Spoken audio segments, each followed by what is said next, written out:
This is Glenn Campbell coming to you from the woods of upstate New York.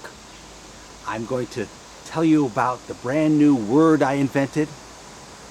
The word is Antisuperpredilectarianism. That's my word. I invented it. If people accept my word, it's one of the longest in the English language. It's 26 letters. Another word as the longest in English called Antidisestablishmentarianism.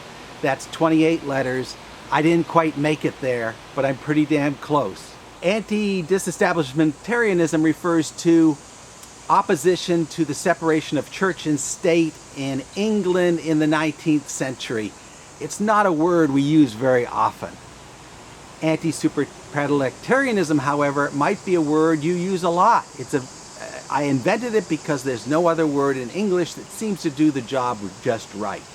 My word refers to discrimination against people who do things well, against people with talent, people with discipline, people who do whatever job is assigned to them to the best of their ability. You can actually be discriminated against for that.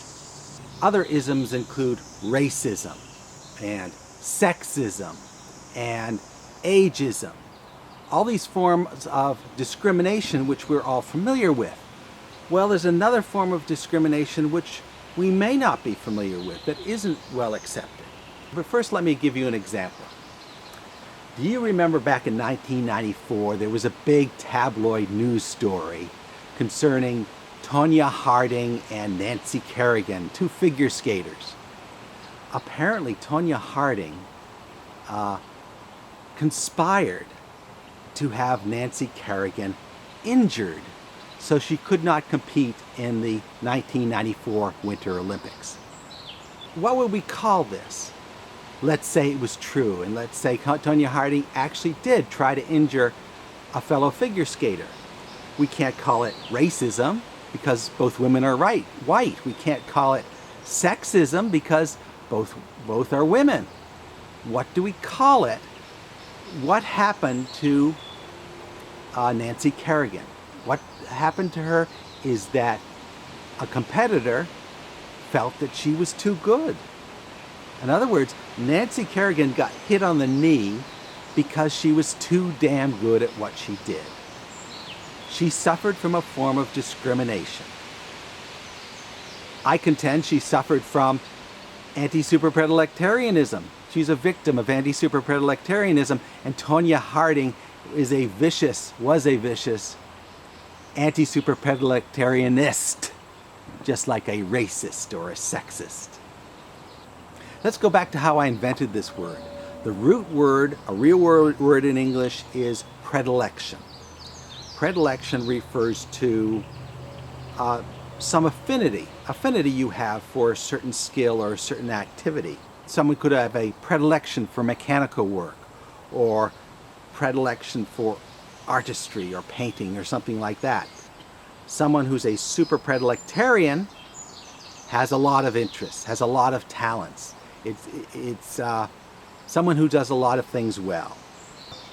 Anti-superpredilectarian is someone who's opposed to people who do a lot of things well.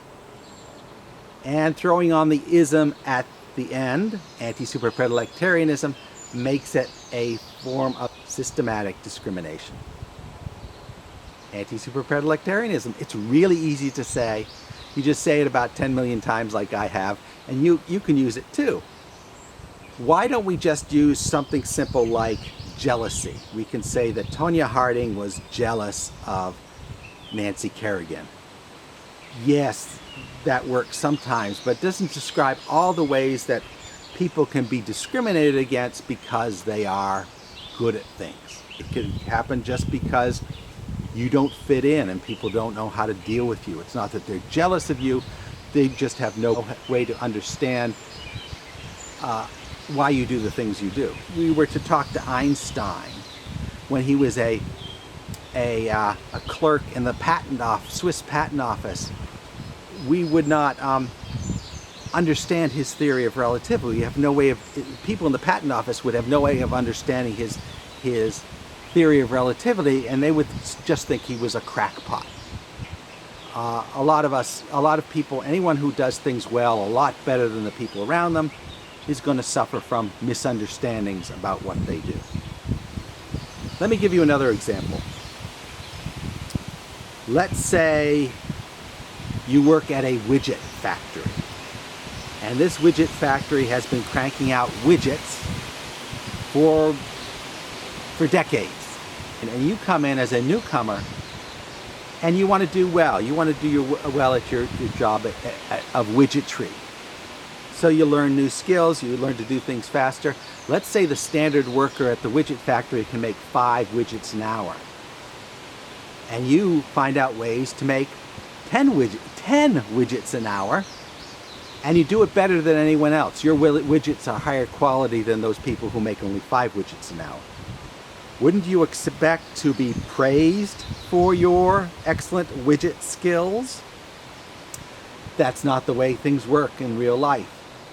In a real factory, if your skills are a lot better than everyone else's, those people who can only do 5 widgets an hour are going to be very upset with you. They're not going to like you at all because you're changing the standards by which they're doing their work. They thought they were doing well at 5 widgets an hour, and you come on and can do 10 widgets effortlessly. It makes them all look bad. It may also change the quotas that the factories expect of workers. Because you've done so well, the factory managers may expect other workers to do even better. So it really disrupts the whole apple cart when you come in and do things very well in this very structured factory sort of environment. It turns out that this sort of thing happens in almost every environment. People expect you to do well up to a certain point. And at that point, if you do better than that, you're going to start upsetting the structure of whatever organization you're in. This is kind of counterintuitive because we as children, we want to please our parents and our teachers, so we obey their rules and we try our best to do what they expect of us, and we get praised for it if we do so. For example, your teacher, you go to school, you take the tests. If you do very well on the tests, you get an A if you answer all the questions right. What happens, however, when you begin to question the teacher? You begin to question the tests. And you point out errors that the teacher made in the test. And you question the assumptions behind the test. Then you're going to run into some barriers, and then you're going to be regarded as a disciplinary problem rather than an A student. This is going to be true in almost any environment. Your talent will take you to a certain point, and then when your talent exceeds the point of the people who are evaluating the talent, then you are considered a disruptive influence, and you are subject to Antisuperpredilectarianism. You are a victim of it. This is not really a laughing matter, because throughout history, whenever there is a political purge in a totalitarian regime, you can be sure that it's the talented people who are sent off to the gulags first, because the talented people can see what's happening. The talented people need to be suppressed. So in Stalin's purges in Russia, when millions of people were sent off to Siberia, it was the best and brightest who were sent off.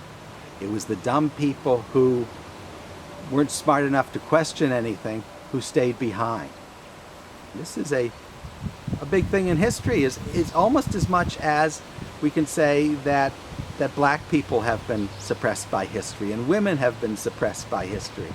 It's funny to say that white males have been suppressed through history, but if you're especially talented in an environment that does not accept or tolerate it, you can be suppressed just as surely as you can for your skin color or for anything else. Now, no one is going to say out loud, "I'm afraid of him because he's doing too well." No one's going to say that they're punishing you because you're too talented.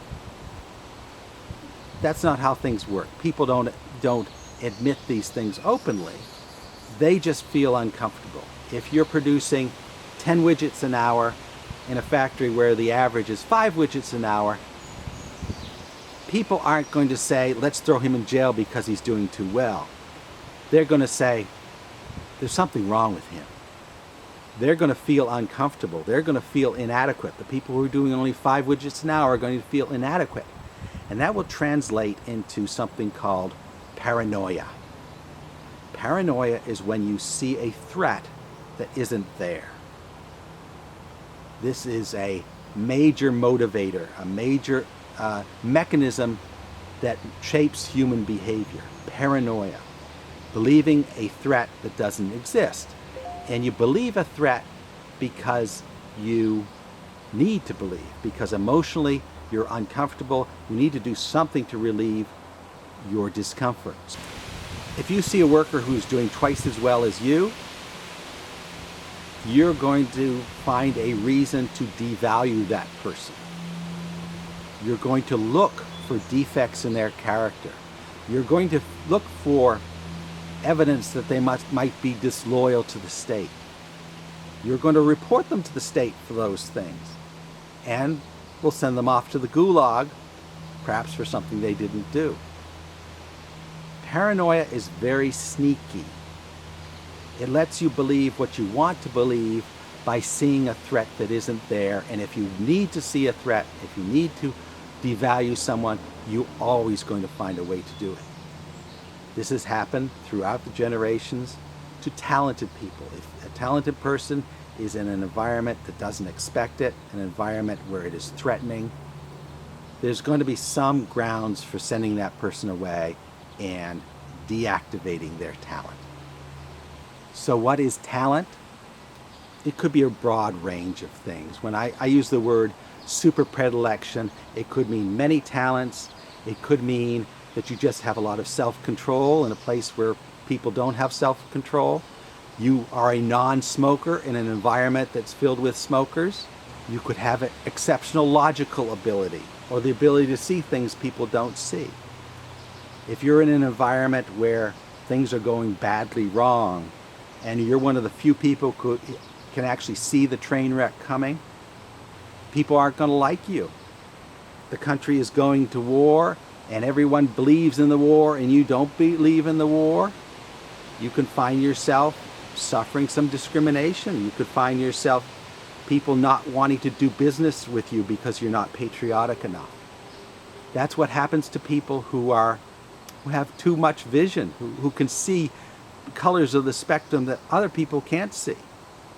If you see that the emperor is wearing no clothes and you say that out loud, it's not like the emperor is going to say, oh my God, you're right. The secret police are going to come and haul you away for saying those things.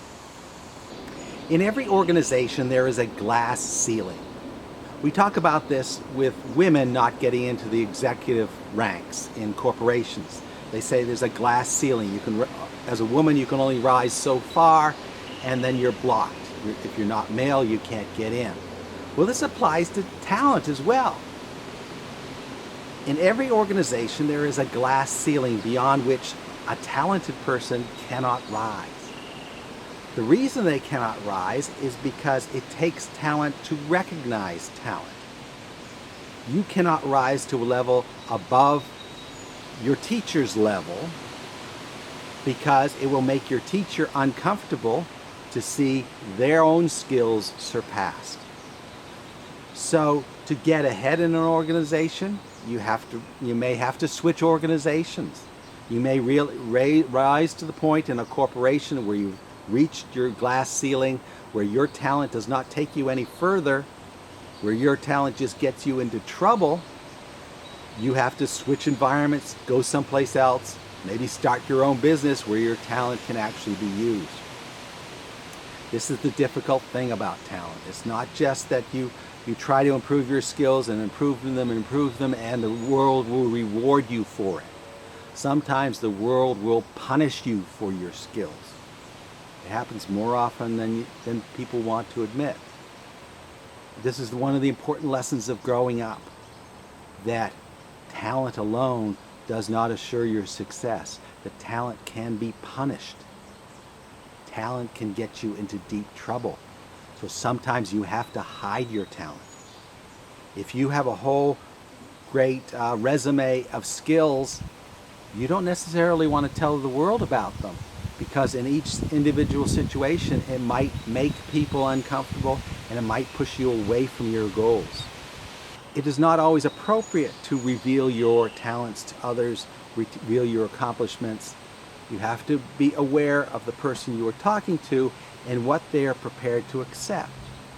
People are heavily invested in their own lives and their own talents, and you want to be careful not to overshadow them, at least if you expect to get something out of them. If you expect people to cooperate with you, you may have to tone down your own talents, suppress, at least hide your own talents to the extent that you can facilitate communication with that person. Talent is a two-edged sword. Yes, it helps you to be able to do things well, but when people see you do things well, they may not take it well, and they may actually suppress you for your talent. They may send you to the gulag. They may consider you an enemy of the state. They're not going to understand you.